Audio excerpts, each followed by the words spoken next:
السلام علیکم ورحمۃ اللہ وبرکاتہ. کیسے ہیں آپ سب؟ امید کرتی ہوں آپ لوگ اپنے گھروں میں خیر و عافیت سے ہوں گے.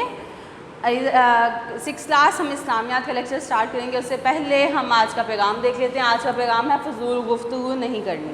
مطلب یہ کہ ہر وہ کام نہیں کرنا، ہر وہ بات نہیں کرنی جو فضول ہو، ٹھیک ہے، جس سے کوئی فائدہ نہ ہو رہا ہو. نہ بحث کرنی ہے، نہ زیادہ بولنا ہے، اور نہ ہی کسی کو برا بھلا کہنا ہے، نہ چغلی غیبت، اس طرح کا کوئی کام نہیں کرنا، کیونکہ یہ سارے کے سارے کام جو ہیں وہ فضول گفتگو میں شامل ہوتے ہیں. ٹھیک ہے، ایسا کوئی کام نہیں کرنا.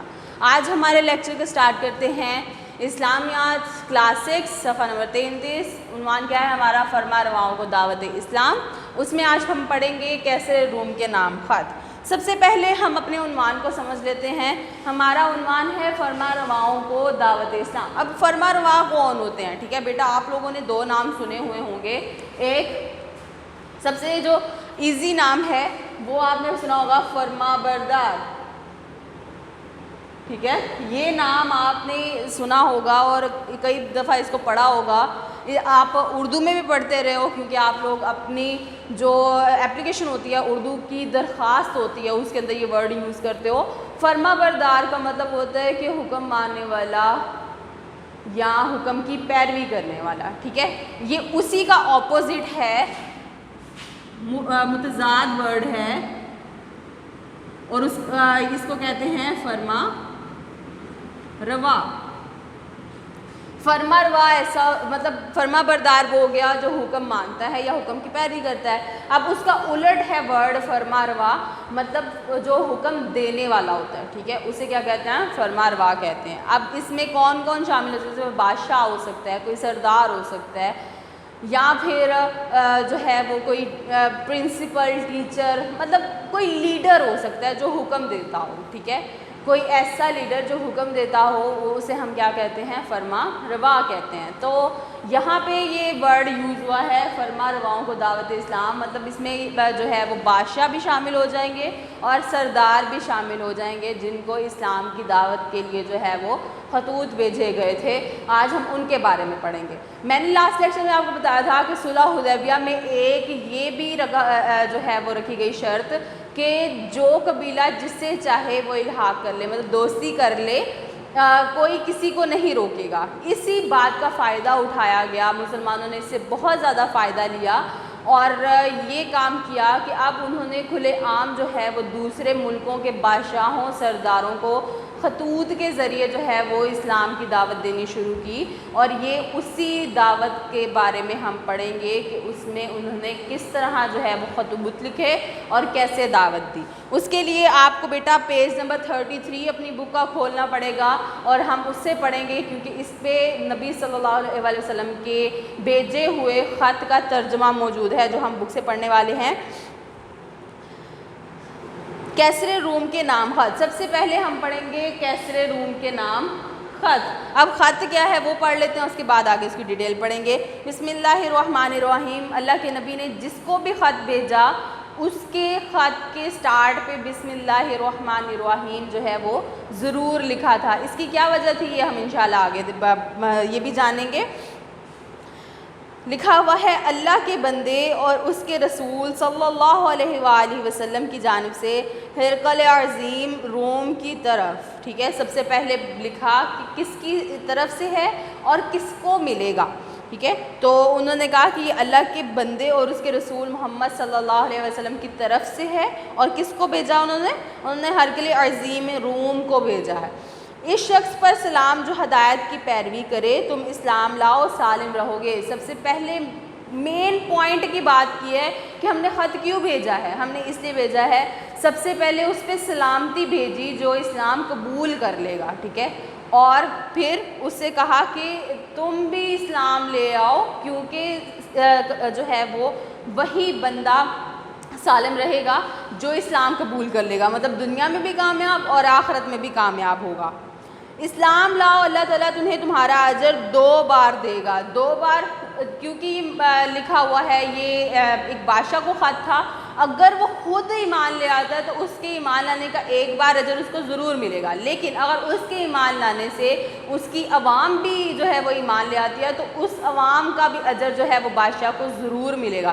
عوام کو تو ملے گا لیکن بادشاہ کو اس کی عوام کا بھی ملے گا۔ تو اس سے نبی صلی اللہ علیہ وسلم نے فرمایا کہ تمہیں تمہارے جو ہے وہ اسلام لانے کا اجر 2 دفعہ ملے گا، کیونکہ تمہارے دیکھا دیکھی جو ہے وہ تمہاری عوام بھی اسلام قبول کر لے گی۔ اور اگر تم نے روگردانی کی تو تم پر اریسیوں مینز رایا کا بھی گناہ ہوگا، مطلب اگر وہ اسلام قبول تم کر لیتے ہو، تمہاری وجہ سے تمہاری عوام بھی کر لیتی ہے تو 2 دفعہ اجر۔ لیکن اگر تم انکار کر دیتے ہو، ٹھیک ہے، تمہارے انکار کرنے کا تو تمہیں ملے گا، لیکن پھر تمہارے طرف سے دیکھ کر تمہاری عوام بھی جو ہے وہ نہیں ایمان لائے گی تو ان کا گناہ بھی پھر تم پہ پڑے گا۔ مطلب اگر ایمان لائے تو 2 بار اجر، اور اگر نہیں لاتے ہو تو 2 بار جو ہے وہ گناہ ہوگا۔ اے اہل کتاب، ایک ایسی بات کی طرف آؤ جو ہمارے اور تمہارے درمیان برابر ہے۔ اہل کتاب کسے کہتے ہیں؟ اہل کتاب کہتے ہیں ان لوگوں کو جن کو اللہ تعالیٰ نے کتاب دی ہے۔ اس سے مراد یہودی اور جو عیسائی لوگ ہیں وہ ہیں اہل کتاب میں، یہ لوگ شامل ہوتے ہیں۔ تو اللہ کے نبی نے کہا کہ اہل کتاب ایمان لے آؤ۔ کیونکہ جو اللہ تعالیٰ نے نازل کیا ہے نا ہمارے درمیان وہ سب برابر ہے۔ کیا اللہ تعالیٰ نے حکم نازل کیا ہے؟ کہ ہم اللہ کے سوا کسی اور کو رب نہ بنائیں، اس کے ساتھ کسی کو شریک نہ کریں، اور نہ اللہ کے سوا ہم اپنے میں سے کسی کو رب مانیں۔ بس اگر لوگ رخ پھیریں گے تو کہہ دو کہ تم گواہ رہو ہم مسلمان ہیں۔ اب 2 کنڈیشنز اللہ کے نبی نے پہلے بیان کر دی کہ اگر ایمان لے آتے ہو تو تمہاری رایا بھی ایمان لائے گی تو تمہیں 2 بار اجر، اور اگر تم ایمان نہیں لاتے تمہاری رایا بھی ایمان نہیں لائے گی تو تمہیں 2 بار گناہ۔ اور اب تیسری کنڈیشن بتائی کہ اگر تم ایمان لے آتے ہو تمہاری رایا ایمان نہیں لاتی تو تمہیں تمہارے ایمان کا اجر ملے گا۔ تم اپنی رایا کو کہہ دینا کہ تم گواہ ہو جو میں مسلمان ہو گیا ہوں، تم ہوتے ہو یا نہیں ہوتے ہو تمہارا معاملہ اللہ تعالیٰ پہ ہے، میں ایمان لے آیا ہوں اور تمہیں بھی ایمان لانے کا کہہ رہا ہوں، ٹھیک ہے۔ پھر اگر تم ایمان لے آتے تمہاری رایا ایمان نہیں لاتی تو رایا کا گناہ تم پہ نہیں پڑے گا، تمہارے ایمان کا تمہیں اجر ضرور ملے گا۔ اب آگے پڑھتے ہیں۔ نبی صلی اللہ علیہ وسلم کے عہد نبوت میں 2 بڑی طاقتیں تھیں، ایک کیسر روم تھا اور ایک جو تھی وہ ایران کی جو تھی وہ سلطنت تھی، اور جس کو کسریٰ ایران کہتے تھے۔ یہ 2 بہت بڑی بڑی سلطنتیں تھیں، اور یہ ایسی 2 تھیں کہ جس کے ساتھ یہ جنگ کرتی تھی یہی جیتتی تھی، ٹھیک ہے۔ اگر ایران کے جو ہیں وہ بادشاہ نے کسی سے جنگ کیا تو ایران کا بادشاہ جیتا تھا، اگر ایران جو ہے وہ روم کے بادشاہ نے کسی سے جنگ کیا تو وہی جیتا تھا۔ لیکن اگر ان دونوں کی آپس میں لڑائی ہو جاتی تھی نا تو ان کی جو بھی جیت ہوتی تھی وہ بہت زیادہ شاندار طریقے سے منائی جاتی تھی۔ اب کیا ہوا کہ ان دنوں جو ہے وہ کیسر جو ہے وہ اس کی اور ایران کی لڑائی ہوئی، مطلب ایران اور جو ہے وہ روم کی لڑائی ہوئی آپس میں، اور جو کیسر ہے وہ جیت گیا تھا، ٹھیک ہے۔ اور اسی جیت کا جشن منانے کے لیے وہ بیت المقدس جو ہے وہ پہنچا تھا، کیونکہ بیت المقدس اہل کتاب کے لیے بہت زیادہ مقدس مقام ہے۔ جیسے ہمارے لیے ابھی خانہ کعبہ ہے، بیت المقدس بھی ہمارے لیے مقدس ہے، لیکن اس ٹائم پہ جو ہے وہ ان کی عبادت گاہ تھی، اور ابھی بھی ہے، تو وہ اس جگہ پر جو ہے وہ اس بات کا جشن منانے کے لیے گیا ہوا تھا۔ تو اللہ کے نبی نے جو ہے وہ وہاں پہ ان کے پیچھے ہی کیسر کے پیچھے جو ہے وہ حضرت دحیہ کلبی رضی اللہ تعالیٰ عنہ کو بھیجا خط دے کر کہ جائیں اور یہ خط جو ہے وہ ان کو دیں، کیونکہ اب نبی صلی اللہ علیہ وسلم جو ہے وہ ہر جگہ پر جو ہے وہ بذات خود نہیں جا سکتے تھے، اتنی زیادہ جگہیں تھیں اور وقت بھی جو ہے وہ کم تھا ان کے پاس، کیونکہ ان کے پاس جو ہے وہ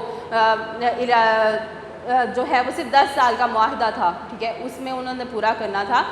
اور کیونکہ اب بہت زیادہ علاقے تھے، کوئی علاقہ تو ایسا تھا جہاں پہ کئی مہینے سفر کر کے جانا پڑتا تھا، تو اس لیے نبی صلی اللہ علیہ وسلم نے جو ہے وہ اپنے صحابہ کو جو ہے بھیجا ان کی طرف خط دے کر کہ ان کو آپ ہی دعوت دیں، اور اگر وہ نہیں مانتے تو پھر ہم ان کو دیکھیں گے کہ ہم نے کیا ان کے ساتھ جو ہے وہ کرنا ہے۔ تو اس طرح کے علاقے میں کیا ہوا کہ اب جو کیسر روم تھا، کیسر کسے کہتے ہیں؟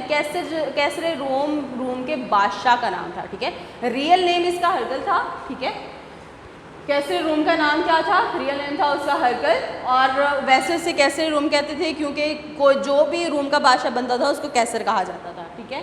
اور پھر یہ کیسر روم بادشاہ کس کا تھا؟ یہ ایران کا بادشاہ تھا، ٹھیک ہے.